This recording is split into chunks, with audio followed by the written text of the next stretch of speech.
Enfin, ça faisait longtemps, mais très longtemps que j'en voulais un. Mais peut-être pas de cette taille quand même. Allez, on déballe ça. Enfin, j'ai enfin mon bac à ultrasons. Ça fait vraiment des années, mais des années que je veux un bac à ultrasons. Alors j'en voulais pas forcément un aussi gros, mais je me suis dit que voilà, c'est un investissement et que je vais forcément le rentabiliser. À la base, je voulais peut-être un 15 litres, sauf que là, c'est un 30 litres. 30 litres, on peut en rentrer des trucs, hein. Culasse de voiture, injecteur, piston, peut-être même un vilebrequin, carburateur, bijoux. On peut rentrer mais tellement de choses. Pour ça qu'on va vite les déballer. En espérant qu'il n'y ait pas eu de problème au niveau du voyage. Alors, qu'est-ce qu'on a là-dedans? User manual, manuel d'utilisation. Ouais, je parle anglais là. Bon, ça, c'est bien anglais. Bon. Le couvercle. Oh. Je vais mettre le carton par terre et je vais le poser directement là-dessus, le bac.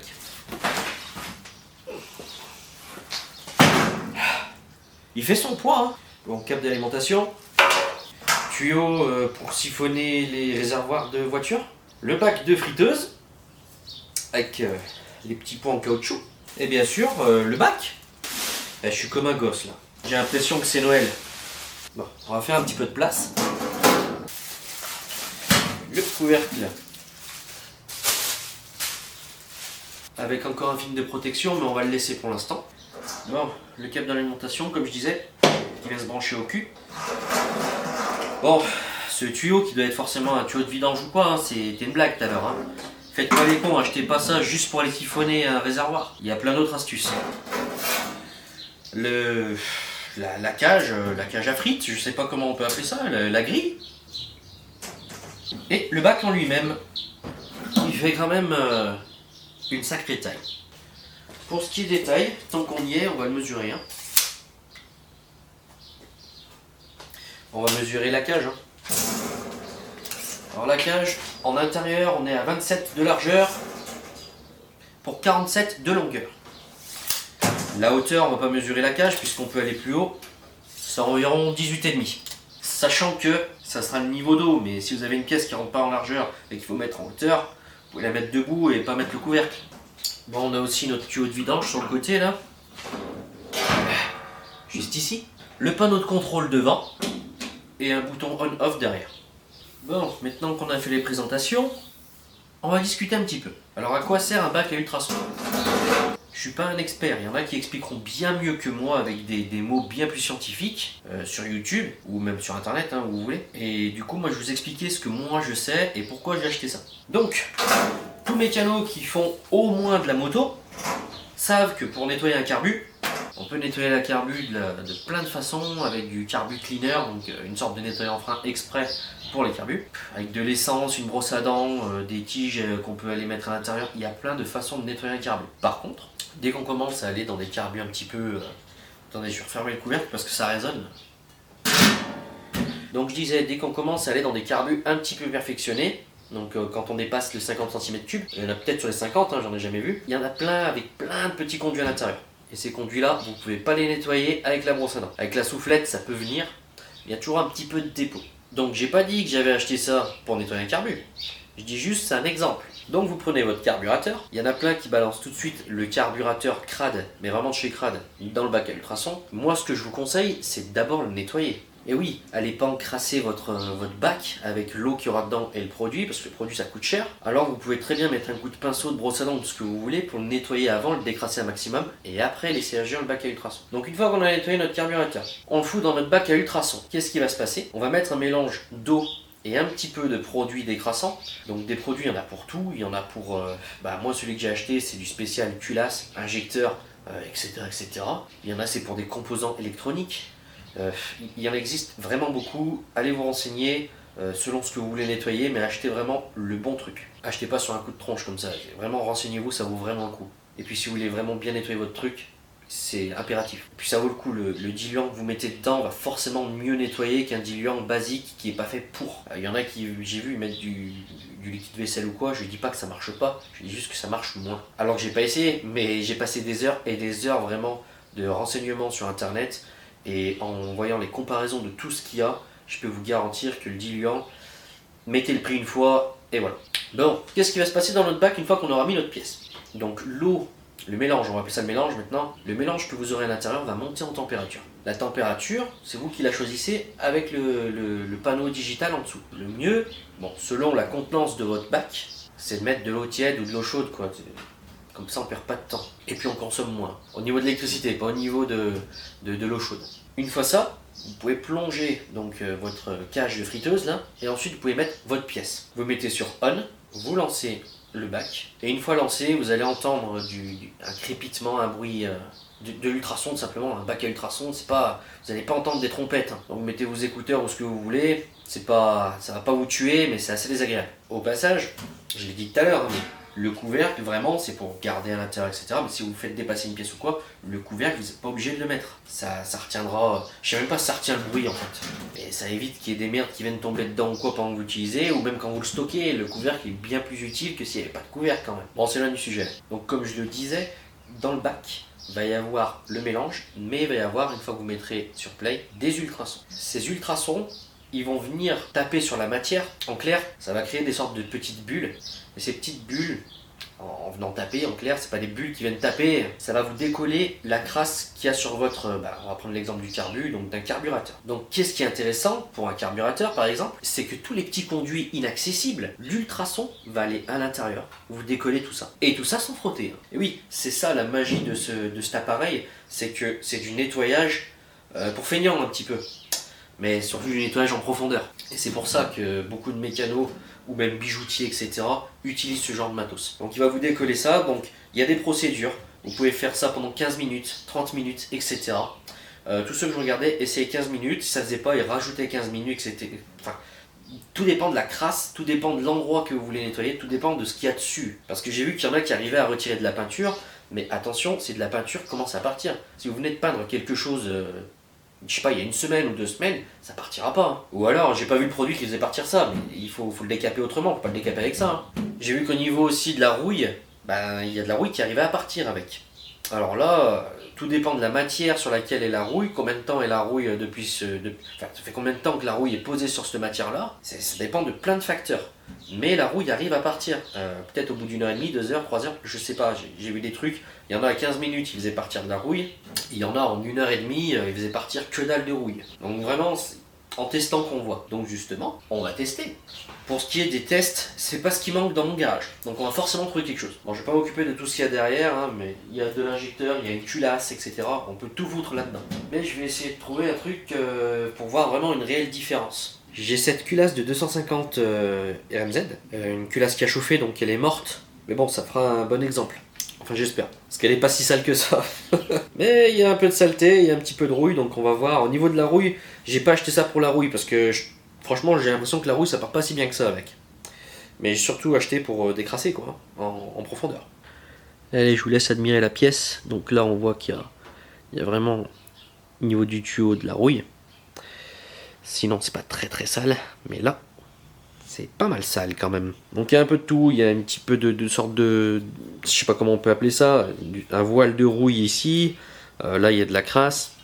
Bon, voilà, c'est nickel. Et côté admission, on peut voir qu'à l'intérieur, enfin à l'intérieur ici, là, on peut voir qu'il y a quand même un petit peu de crasse. Pour ce qui est de la sortie d'échappement, normalement, c'est pas censé rattraper ça, ou alors il faut le laisser des heures. Mais moi, je veux pas le laisser des heures. Et dessous, c'est nickel de chez nickel. Allez, c'est parti. Bon, sur l'établi, on aura déjà plus de place. Déjà, on va commencer par enlever ce petit film plastique bleu, il n'y en a pas besoin. Et avant que j'oublie, très très important, les petits caoutchoucs là, qu'on a au cul de la friteuse, là. Ces petits caoutchoucs, à chaque fois que vous utilisez le bac, faites bien attention qu'ils y soient, parce que c'est ce qui va faire le contact en fait entre le bac et ce grillage. Et métal contre métal, c'est pas ouf du tout. À force, ça va vous percer le bac, parce que les ultrasons vont faire des petites vibrations quand même, et ces vibrations là, à force, ça va faire un trou.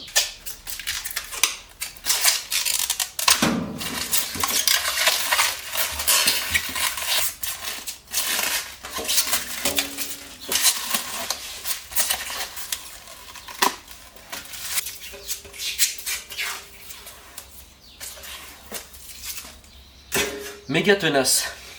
Ensuite, on met l'eau. Donc moi, je vais déjà mettre de l'eau tempérée, comme ça on gagnera du temps.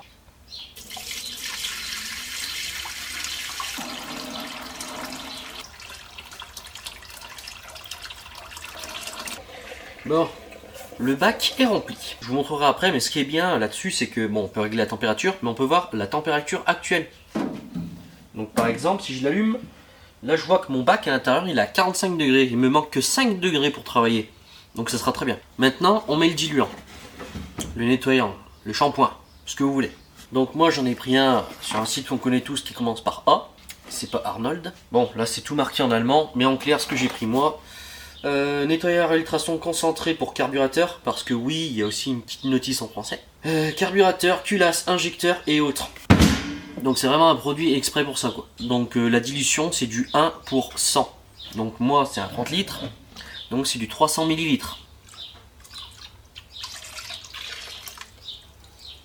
Il sent bon en plus. Bon, on va remuer.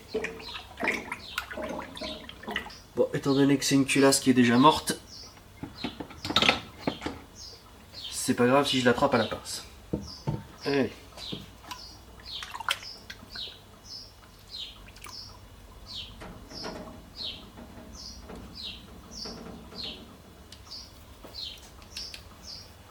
Bon, maintenant qu'on en est là, ça me fait penser à une autre chose, c'est qu'il faut jamais, mais alors jamais, allumer et lancer, surtout lancer, le processus d'ultrason sans eau. Si vous le faites, vous allez flinguer votre machine. Maintenant qu'on a l'eau tempérée, le produit avec, la pièce à nettoyer dedans, on peut refermer, allumer la machine. Donc là je suis actuellement à 43 degrés. Donc ce qu'on va faire c'est que moi je vais lui demander de travailler à 50 degrés. Voilà. Je vais faire ça on va dire 15 minutes. Et après on relancera 15 minutes s'il faut, mais on veut voir, c'est surtout pour voir les différences entre 15 minutes d'intervalle. Donc toi travaille 15 minutes. Et maintenant on va pouvoir mettre play. Et là les oreilles ça va faire mal, donc je vous laisse peut-être 1 seconde ou 2 secondes d'ultrason avec la caméra, parce que pour les micros ça fait très mal aux oreilles. Et après je vous mets une petite musique douce.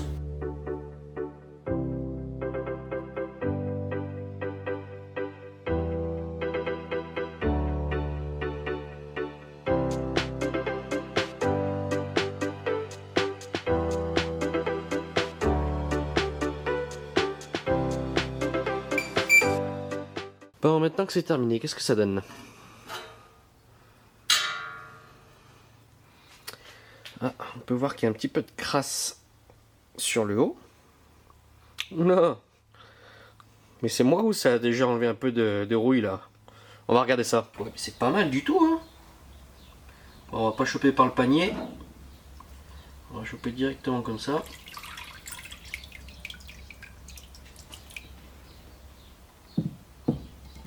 Bon, au niveau du premier passage, si on regarde, si ça veut bien faire le focus, s'il vous plaît. Bon, maintenant qu'il y a le focus, on se rend compte qu'il y a beaucoup moins de rouille. Il y en a encore un petit peu, mais bon, ça fait qu'un quart d'heure. Mais je sais pas si vous vous souvenez, tout à l'heure, lui là, il était complètement rouillé. Là, il a plus de rouille du tout. Pour ce qui est des côtés, je vais me mettre un peu à la lumière. C'est dingue comme ça a déjà bien nettoyé le bordel. Pareil de l'autre côté. Hein. C'est dingue, tout ça sans frotter. Hein. Alors on va essayer de venir à bout carrément de ce truc. Hein. Ce qu'on va faire, c'est qu'on va plonger encore 15 minutes. Et on va voir si ça en aura enlevé encore. Mais bon, je pensais pas que ça attaquerait la rouille aussi vite quand même. Celui-ci là, il avait vraiment de la rouille. Bon bah allez, on va le refoutre dedans. Hein. Mais putain... Ah ouais, ça marche bien. Hein. Allez, on repart se baigner.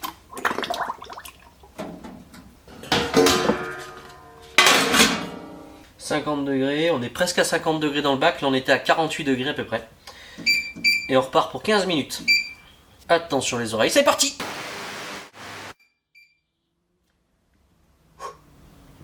C'est vrai que ça fait du bruit quand même. Hein. Bon alors qu'est-ce que ça donne? C'est pas encore ça à 100%, mais ça en a bouffé. Hein. Je peux plus mettre ma culasse ici, je suis en train de faire chauffer des charbons. Ouais. Pas mal du tout. Hop là, on va laisser s'égoutter. Et ben, c'est pas 100% fait, hein, mais on voit que petit à petit ça en bouffe. Hein. Je pense que si je l'avais laissé 30 minutes sans s'arrêter, ça aurait été mieux que ça. Parce que mine de rien, on arrête le processus à chaque fois. Pour ce qui est du côté, bon alors on voit qu'il y a encore une trace là-haut là. Ça c'est une sorte de trace de graisse que j'ai volontairement pas enlevé pour voir si vraiment, voilà. Ça l'enlève un petit peu, mais le mieux vraiment, c'est ce que je disais au début, c'est de décrasser un maximum. Par contre, là avec la lumière, je sais pas si on voit bien, mais tout ce qui est petite merde à l'intérieur, tout ça, ça le bouffe vraiment. Enfin, ça le décolle, pas ça le bouffe, ça le décolle. Pareil pour ce côté, hein. Toutes les petites merdes qu'il y avait, ça les a super bien décollées. Bon bah lui, on le referme.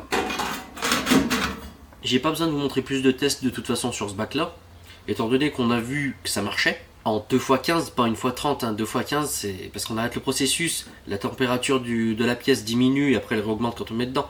Le mieux, voilà, maintenant je sais que si un truc comme ça, moi je mettrais 30 minutes direct. Pour ce qui est des autres pièces à faire, il y a plein de trucs à faire. Moi c'était juste pour vous montrer.